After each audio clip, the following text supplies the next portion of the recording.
You see, in Acts chapter 5, Ananias and Sapphira are a couple who promised that they're going to give all of some money that they got for a certain transaction with a field or some possession that they owned. And they said, we're giving all of this, but they conspired to hold back some of it against the Holy Spirit. And the Holy Spirit murders them in the church. God still expects obedience from his people. Even today, we are only allowed to test God in one thing, and it comes from the Old Testament. It tells us that you may test God in the matter of the tithe. Everything else, when we test God, we put ourselves in grave danger of his punishment and of his discipline.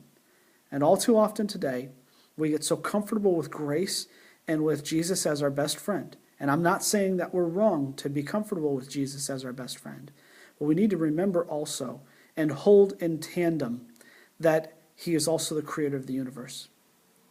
And he expects high standards from his children. And we need to do those things.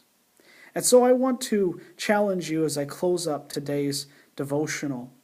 God has challenged us to love the Lord our God with everything in us, with our heart, with our mind, with our strength, with our body.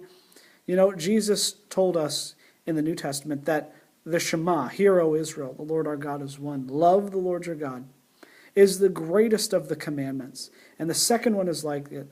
Love your neighbor as yourself. If you remember yesterday's video, I said that loving God, those first four are vertical, and loving your neighbor as yourself go horizontal. In our relationship with God and our relationship with others, we prove or disprove our obedience to God, the health of our relationship with him.